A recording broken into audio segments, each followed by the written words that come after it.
Welcome to GISD Today. For your first-hand look at what's going on inside Greenville's public schools, I'm Sarah Baucom. And I'm Natalie Whitson. In a few minutes, we'll get the scoop on some noteworthy student accomplishments and find out how parents can help on that all-important TAKS day. But first, our top story. City of Greenville residents will gather in downtown Greenville on Saturday, April 18th for the annual Drugfree Greenville Walkathon. It's an important day for everyone in Greenville, but especially for the children. GISD Today's Brad Press sat down with Sharon Kroenke of Drugfree Greenville and found out that much of the programming Drugfree provides is geared toward youth, so district staffers and students have historically gotten involved. Welcome to today's edition of GISD Today. I'm Brad Press, your host, and we appreciate you making us a part of your day. The month of April is an extremely busy month for the Greenville Independent School District. You've got TAKS testing, which we'll talk a little bit more about later on. You've also got prom, spring sports, spring band competition, foreign language competition, things like that. If it happens in the school district, it's probably happening during the month of April. But perhaps the most significant event for the Greenville School District occurs in April, and it's not even an official school event. We're speaking, of course, about the annual Drug-Free Greenville Walkathon, which is scheduled for April 18th in downtown Greenville. And joining me here today in the Annie Mae Scrimshire Library at Lamar Elementary is Sharon Kroenke. Sharon is the Executive Director of Drug-Free Greenville. And Sharon, we've had many conversations over the years about the walkathon and Drug-Free Greenville. I think this is the first time we've ever done it in front of a camera. It is. So I think we'll make do, and we'll behave ourselves this time. Busy time of year for you, I would think. It's really busy. Yeah, I'm meeting myself coming and going, but we've got wonderful things coming. Every walk brings something special and new with it, and this walk is no exception. We have a wonderful thing that's coming.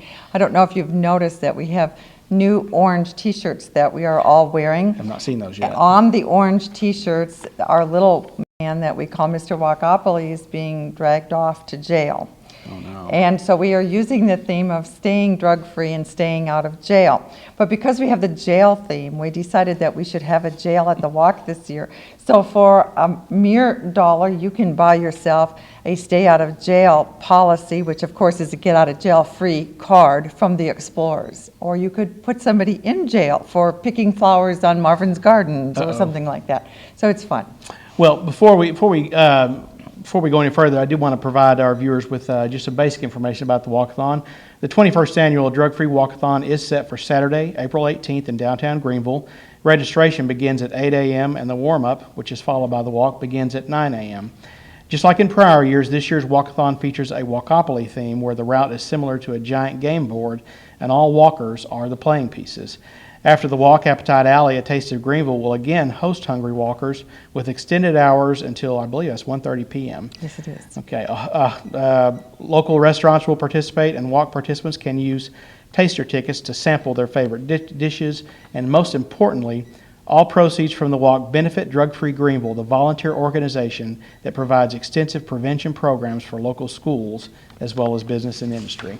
Now, Sharon, let's pretend for a second that our viewer that is turning in is either A, just moved to Greenville, or B, lived under a rock for the last 21 years.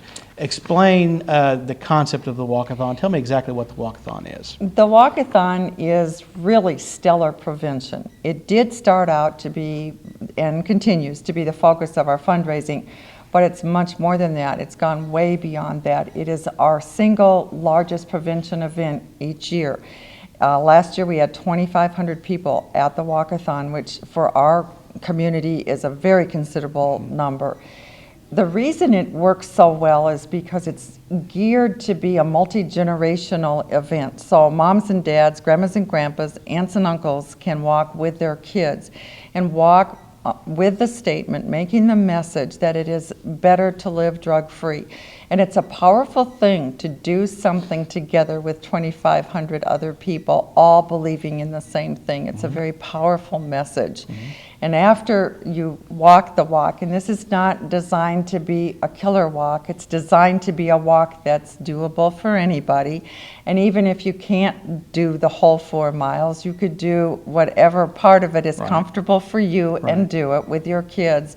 come back then to Farmers Market, where we want to celebrate this really important thing that you've just done. So we have a real festival downtown in Farmers Market when it's all over, and we have a real party.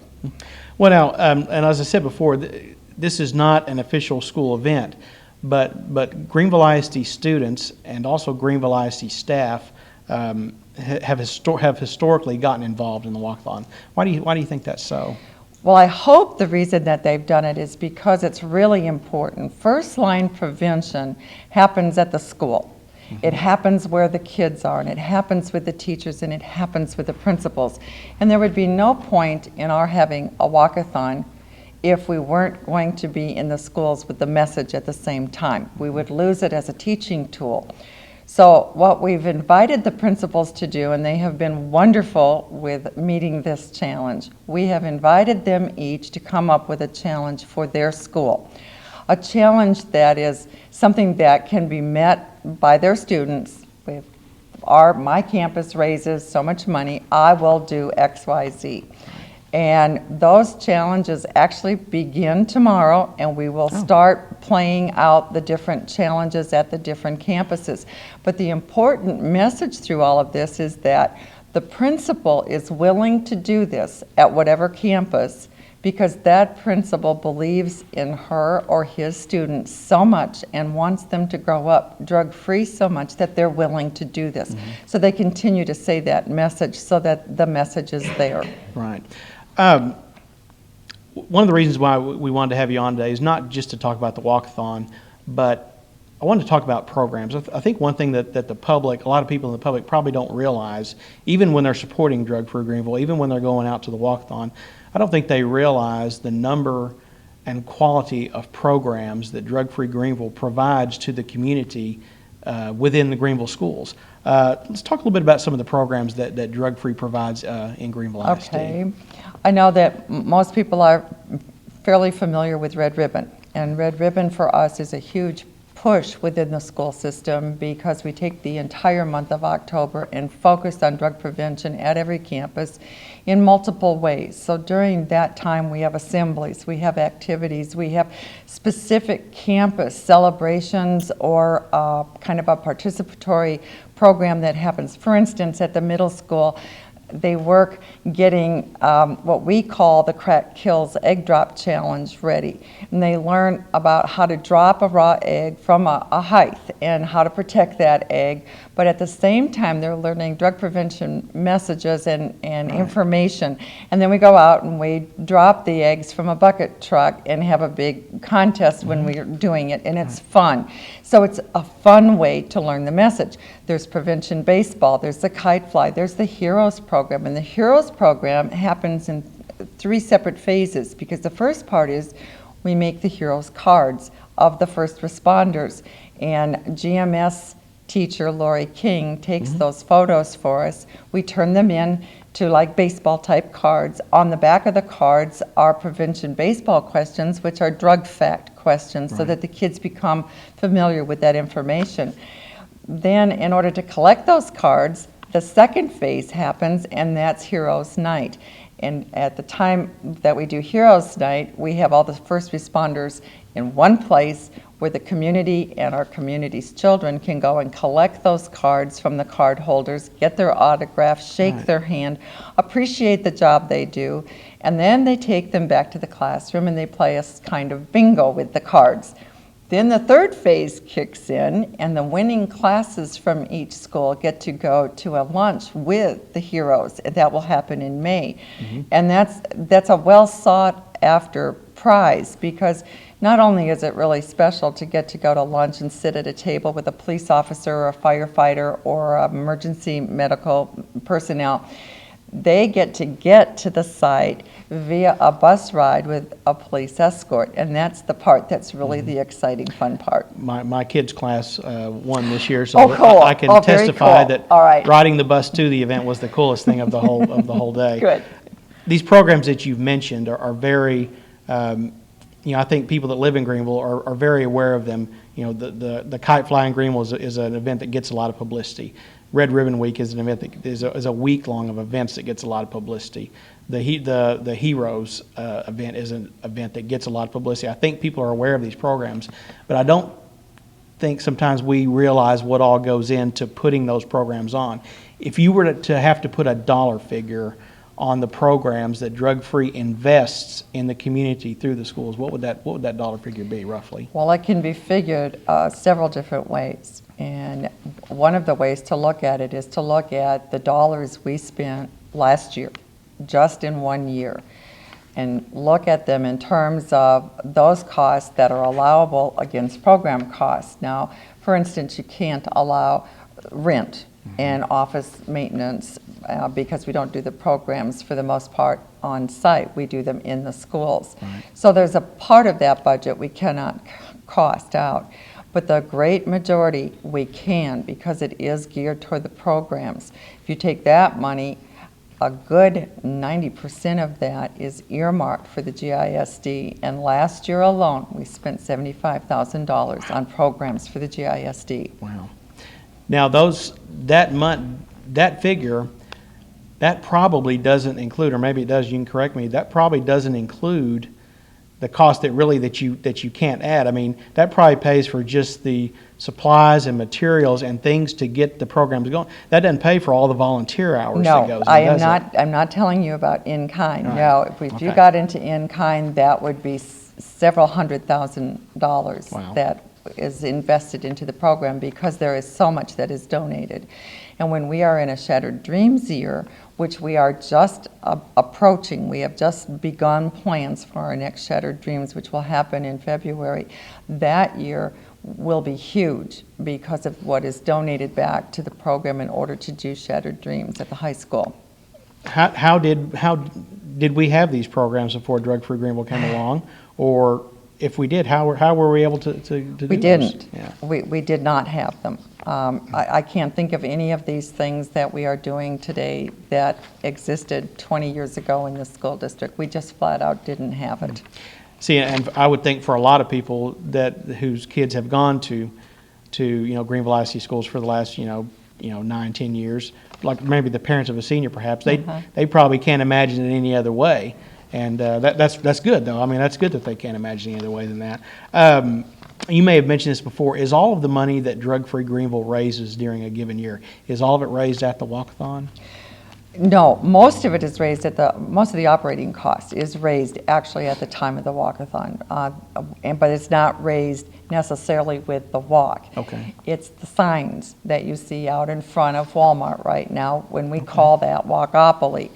That again, besides being our major fundraiser and the source of the major funding, is also really good prevention because at this moment in time we have approximately 120 signs with names on them of people who have all joined together in a partnership to say we want our community and the kids in our community to be able to grow up drug-free.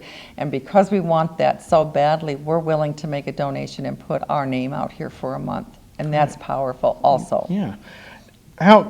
So much of what you do is geared, towards us here in the school business.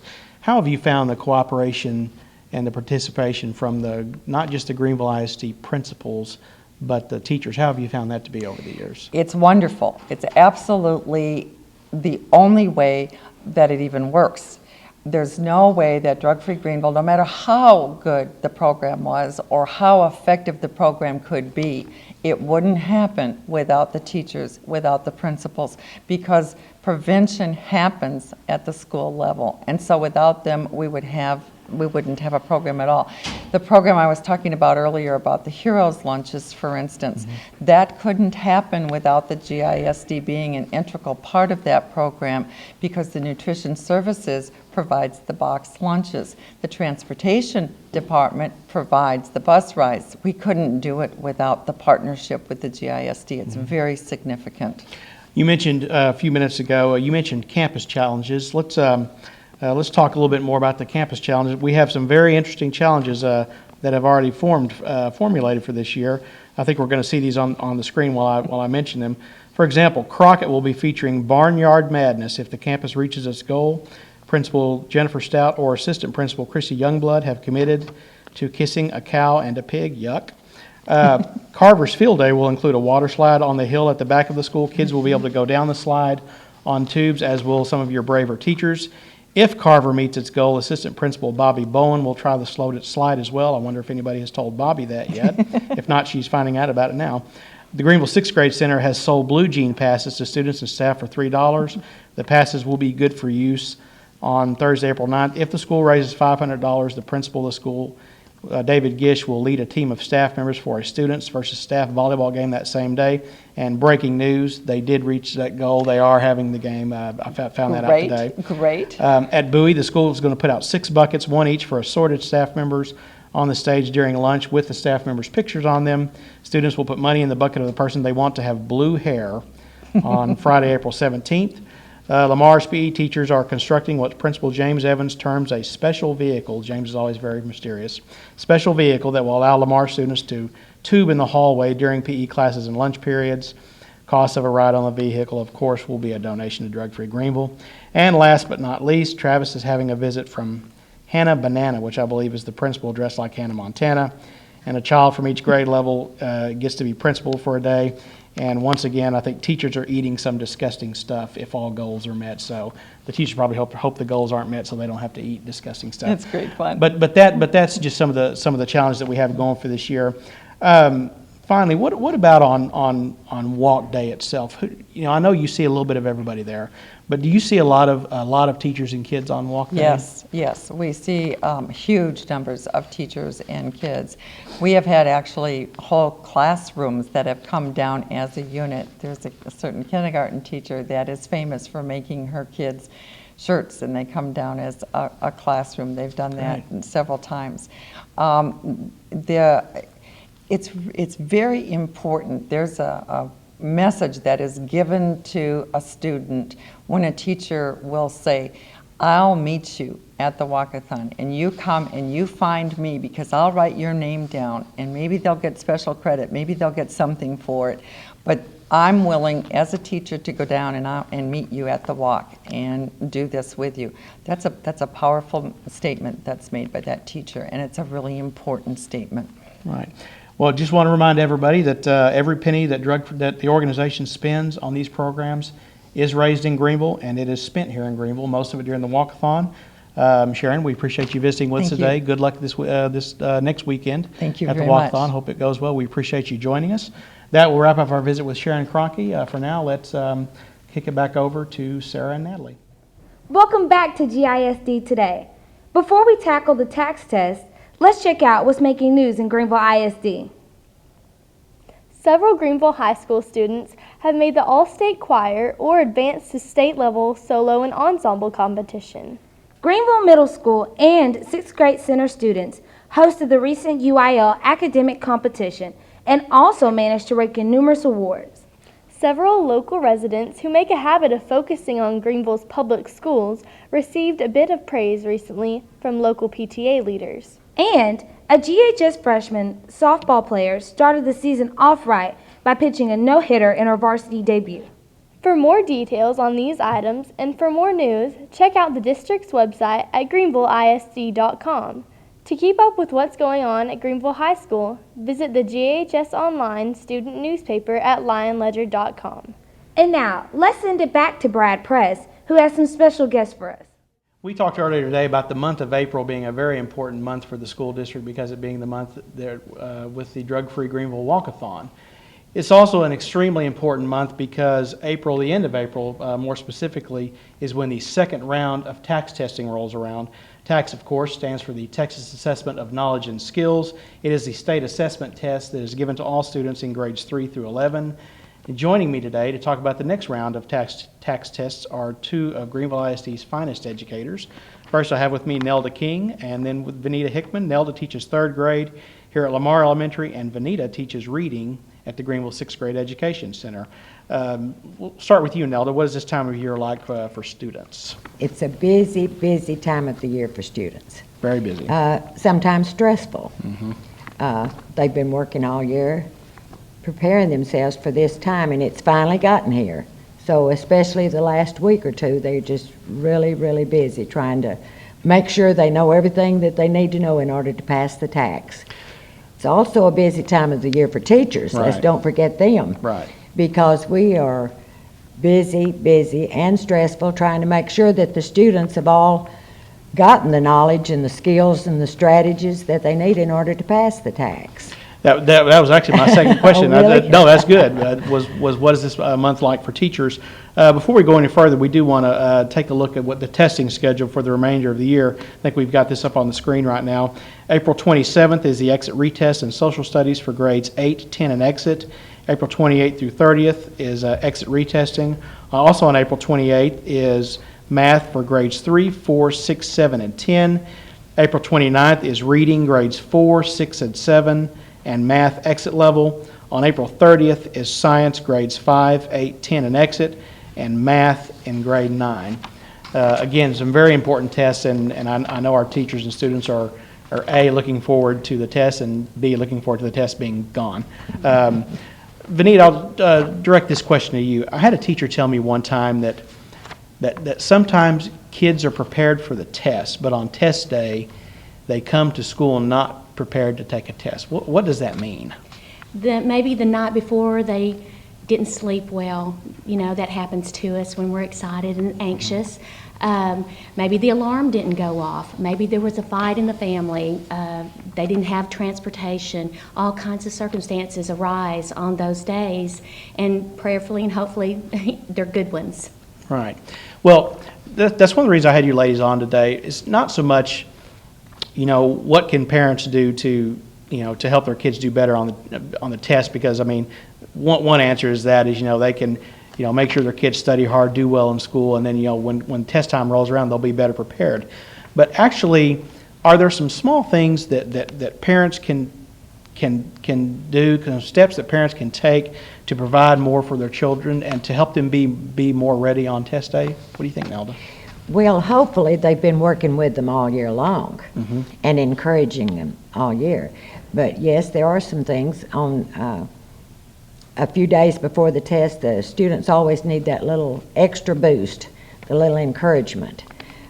You can do it. And I think the kids need to have an optimistic point of view. They've got to be optimistic, think they can do it, and if they think they can do it, that's a big part of it. We like to see them come in on the day of the test with a big smile on their face and an I can do it attitude. Right. Well, and Vanita, I'll throw this one to you now. And I think you're right. I think parents should always encourage their kids. That shouldn't be something just specific to test day. They should always do it. But how important do you think it is, on the days when they're taking this, what really is a high stakes test? It's paramount. Parents should really talk to their children about what stress is. They've gone all year and worked on the test, and they're familiar with it. They've done it since 3rd grade. Of course, I'm talking from a 6th grade perspective. Sure. But if they talk to their children about what stress is and how you can handle it and what are the best things to do, I think the children will come in ready with that big smile and do a very wonderful job on it. Okay, we know now that, and we agree that encouragement is very important. What about things like getting a good night's sleep, getting a good, healthy breakfast? Again, I feel silly because a lot of these things that we're talking about are stuff that parents should do, and a lot do every day, but I hear, time and time from teachers that, kids have come to school on the day of the test and they didn't have a good breakfast, and so they're hungry, they can't concentrate. How are things like that also important? Always. Maybe that morning the parent could make the child's favorite breakfast, or if they were able to, stop by their favorite place and pick their breakfast up for them. But a good breakfast is very important. Great. That means when my kids take TAKS, we're going to McDonald's. There you go. First time I know that. We're visiting with Vanita Hickman and Nelda King. We're talking about the upcoming TAKS test for Greenville ISD.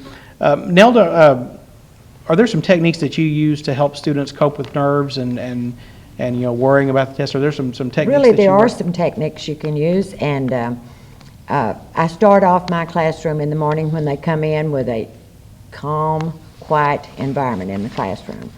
I try 30 minutes that we have before we start the test to motivate them, to let them know that they can do it. During the test, there's also some things that you can do, that we do. I tell my students, if you get tired, if you feel like you're overwhelmed, stop. Take a deep breath, rest your eyes, just meditate for just a few minutes, then start back taking your test. Don't try to just take the test and without stopping.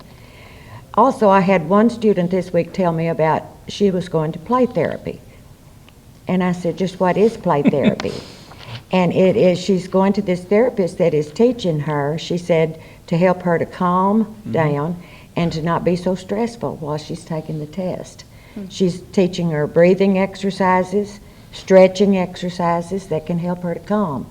But I do tell mine, take deep breaths, just stop, rest. Do you ever run into students that their anxiety level increases as they get further along the day on testing and they see their friends finishing and they're done? Is that a problem? Do they have a tendency to try to rush and catch up, so to speak, to finish at the same time as their friends? I don't see that so much in third grade. Good. I usually have them have a library book out on their desk, and when they finish, quietly read, no sounds. Everybody else respect the others that are still taking it. All right. And I haven't seen that Good. problem. Good. Now, Vanita, the TAKS is not like your normal, sixth grade science test or sixth grade math. This is not a test you can cram for, is it? No, we start the first week of school. The Day first one. week of school, we start talking about TAKS and strategies and things that we're going to do. So when it does come time, they're not tripping and flipping out. Right. They're ready Right. on the day that they're going to take the test. Now, we always encourage parents on the day of TAKS testing and not to pull their kids out of school. Don't schedule dentist appointments, don't schedule doctor's appointments, don't schedule trips to the Ranger game for test day. But what about in a case where a kid is actually physically sick? They don't need to come to school, right, and try to take the test, right? Well, no, they don't. If it's a sniffle, if it's a little bit of a cold, we'd love for them to go ahead and try to take the test. Right. If they're vomiting, bleeding, those kinds of things, we can't have them there. It's a tricky question because we have that 1 week window. They can reschedule the test, I think Thursday or Friday. After that, they can't retake the test, and that means it's a failure for the district. Right. So we want them there. There Right. has to be very special circumstances. But once again, no blood on No TAKS blood, day. No vomiting. blood or vomiting. That's going to be our theme for next year's There you go. for TAKS testing. Well, listen, I appreciate you ladies joining us Thank today. you. Like I said, we look forward to the end of the month with the TAKS test. That'll wrap up our visit with Vanita Hickman and Nelda King. Let's kick it back over to Sarah and Natalie. And that'll wrap up today's episode of GISD Today on Juice 34. Thanks for watching. We'll see you soon.